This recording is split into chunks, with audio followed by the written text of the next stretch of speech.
story from the past. The deadly shadow was lying very still. The first head looked up, though, and spoke to Hiccup, who was working on that dragon trap quicker than he had ever worked before. "While we are waiting," said Innocent, let me tell you the story of the necklace you wear around your neck, and then perhaps you can tell it to Fishlegs if you find him again." "Cannot find him again," said Arrogance flatly. "The Fishlegs boy is dead." "Let him tell the story," said Patience longingly. Tell it, Innocence. Tell it one last time. I want to remember." So Innocence began to speak. Never had a story been told in stranger circumstances. The beautiful three-headed dragon caught in the trap, the red sands, and the sense of danger all around them. Hiccup working to free the dragon. But in fact the story had a kind of calming influence on Hiccup. It steadied his quivering hands, his hands that needed to be steadied to unlock this trap. The comforting, reverberating echo of Innocent's voice has a relaxing effect, like that of some sort of soothing drug. It was almost as if Innocence was telling the story somewhere safe, by some Viking fireside, and not in a moment of desperate peril, out on the red sands, deep in the territory of the monster of the amber Saberlands. And the story is called The Story of the Lobster Claw Necklace. "Not so long ago we had a human that belonged to us," began Innocence. "A human of our very own. Our mistress was a happy young girl," continued Innocence, "half murderess, half berserk." "But you never would have guessed the berserk bit," Arrogance interrupted, getting suddenly into the mood of the story. "She was so kind and gentle." "Her name was Termagant," said Innocence, "but it didn't suit her. She wasn't what you might call a natural murderess, and she found the life of a chieftain's daughter and her fiercely ambitious father, Chief Moody the murderess, a bit difficult to handle, so she often used to escape from her father's village on my back, and we would come out here to explore the islands. This was our secret place. We were already a fully grown riding dragon when we met her, but with her we felt young again, even arrogant. She wasn't like all the other murderers who beat their riding dragons and kept them prisoner. Termagant was different. It seemed like she and us were the very same being, as if our wings were her wings, as if her heart were our heart. Always happy when she was growing up, but at that time we did not know of the human failing of falling in love. Termagant fell in love with a pure wandering fisherman, very handsome, but not the chieftain's heir her father would have had her marry. Moody wanted sons of chiefs with golden axes, not a poor fisherman, however handsome and lovable he was. Worse still, she married her fisherman, despite her father's anger. And worse still than all of that, the sea had its way, and one day her husband's fishing boat went out in the middle of a storm and sank to the bottom of the ocean. "What is it with you humans and love?" growled Arrogance. "It's a serious design flaw." "My mistress was so very, very unhappy. Better to have never loved at all than to shed the tears she shed. The only thing that kept her going was that she was carrying her husband's baby. She would lie curled up on the windowsill of her father's house with her head upon my flank, telling me what this dream baby would be like. He would be tall and handsome like her husband. He would be a poet like herself. He would be a hero, of course, but not a bore like her father. He'd be brave and fearless and yet kind to animals. Oh, such dreams she had for that baby. But dreams and reality can be very different. Most unfortunately, when the baby was born, it turned out to be what the humans call a runt. There's a saying that you humans have. What is it? "Only the strong can belong," said Hiccup through white lips, fiddling with the locks on the dragon trap. "Throw out the freak or the tribe will be weak." It kind of varied from tribe to tribe. "That's it," said Innocence. "I never will understand you humans." "Well, Moody the murderess was most hopping mad. He said it was a sign that fate disapproved of her marriage. He told her that he would have to put the baby in a lobster pot and set it out to sea according to a tradition, and the gods would see whether it lived or died. Mostly it died, of course. It was very, very rare for a runt to survive until adulthood. Now, if Termagant had been stronger, she might have fought her father outright, but grief in the birth of her baby had made her weak. She made as if to obey him, but secretly. She asked me to follow the lobster pot once it had sailed out of sight of the beach in her father's stern eyes, and pick up the baby and take it here to Hero's End. "I'll come and find you when I'm strong enough.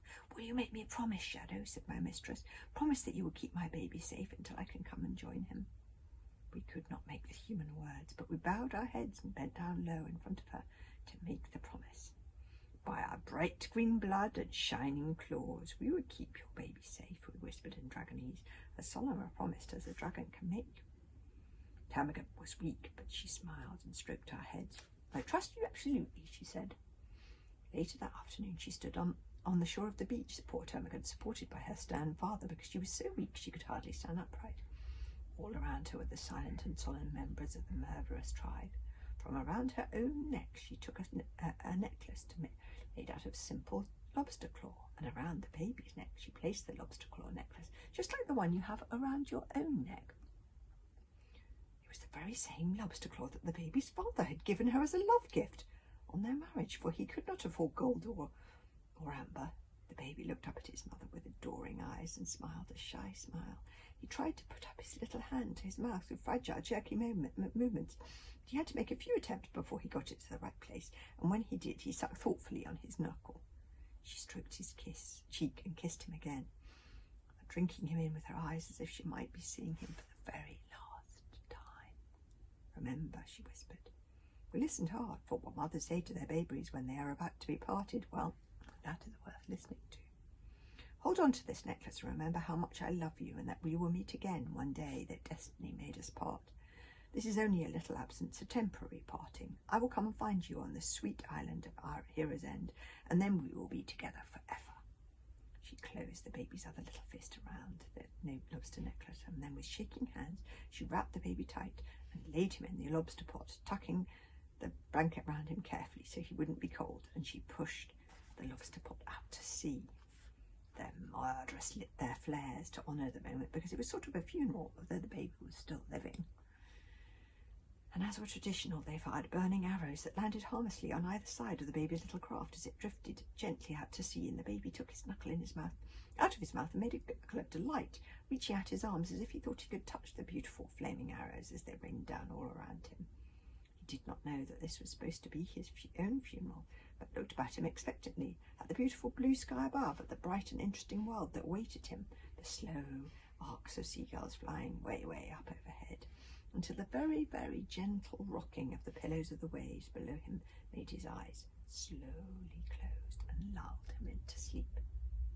The murderous tribe were proud, sad, and solemn on the beach. Termagant was crying hard, and as the little lobster pot crept further and further out to sea on the back of each gentle wave, she staggered up the beach back to the murderous village, and supported by the arms of her proud, unbending father, the murderous tribe followed.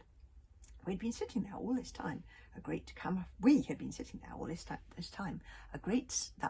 the deadly shadow, camouflaged statue, noticed by none, lying at the back of the beach. Now was our moment. We leapt into the air over the heads of the departing crowd, invisible to their eyes, although a few may have looked up as the breeze from our wings caught the hairs on the back of their necks. Termagant looked up. We saw her look up, and she smiled through her tears, and she stood straight up, though it was hard for her. She was so weak, and made the fighting salute, and cried out, "Remember! We'll meet again!" Moody looked up too, surprised, but all he saw was the clouds and the winds and the screaming seagulls. Over their heads we flew off towards the little speck of the baby, far out to sea now, and only a tiny speck on the horizon. Look, there's the baby in the lobster pot. You can still see the sea now, said Innocence. I can see it, said Patience, looking back into the past. I remember it like it was yesterday. Me too, said Arrogance. Glass as glass it was, said Innocence. The baby was quietly sleeping in his little lobster pot, drifting eastwards. Nearer and nearer we got with our quiet ghost wings, flying high over the bay. Our dragon eyes were as acute as our dragon ears. Nobody's senses are more acute than a deadly shadow's. We were still far away, but we could see, way down below us, that there was not even a lap of water coming over the edge to wet the blanket that wrapped him. He was sleeping so peacefully with his little fist still clutched trustingly around the lobster necklace. It was a summer's day, but even summer's days in the archipelago can be changeable, and as we came out of the shelter of the bay, out of nowhere it seemed, the treacherous archipelago wind blew up a southern storm, and a thick smoky sea mist so dense it was like a white blindfold. In a couple of flaps of our wings we had lost sight of the baby, we had lost sight of everything. Even our dragon eyes cannot see through mist. They cannot hear a sleeping baby. Both Patience and Arrogance groaned at the memory. We panicked. The baby! The baby! We screeched in alarm, trying to wake the baby up, so at least we could hear him crying, but the baby did not wake up. We flew desperately from left to right, but it was no use. We did not know from east or east to west. For an hour we flapped. We were so disorientated, so panicked and terrified that we plunged from time to time into the ice-cold sea. And when the mist rose, the baby was gone. There was an awful silence. We looked for the baby for the next 2 weeks, whispered Innocence. We searched every cove, every possible beach where the wind might have carried him to safety. And then one dreadful day we found the blue and white blanket floating in a bay far, far to the east. We took it as a sign that poor Termagant's baby had gone to the bottom of the sea like his father before him. What happened to the mother? Asked Hiccup. The three heads sighed a sigh of infinite sadness. We crept back to see her. We did not want to go. Just one sight of us and she would have known the terrible news. But she had not made it through her illness. She had already died. But at least she died thinking that her baby was safe with us on Hero's End, and that would have made her happy. Termagant died? Our grief was so terrible, said Arrogance. It was as if the sun had gone away. So what happened to you after that? Asked Hiccup. We could not go back to Hero's End, said Patience. We felt so guilty. She trusted us absolutely, and we had broken our promise. We flew up into the murderous mountains where we had spent our childhood, and we tried to forget her. We tried to forget everything and live our lives as a wild dragon again. 14 years is a long time. We began to forget, and then we heard the call of that red rage and joined the Dragon Rebellion. That helped the forgetting all right. It was only when we saw the lobster elepsness again around your neck that we remembered. Not quite the end of the story. Oh. Chapter 22 is called What Happened Next. There was a pause in the red sands as the dragon finished telling their tale. She said, not quite. Oh, well, I will tell you, said Hiccup, what happened to the baby after you lost sight of him. He was washed up on Long Beach, and the tribe built a hut for him to live in. A long-aged caretaker dragon looked after him, and he turned out to be my best friend.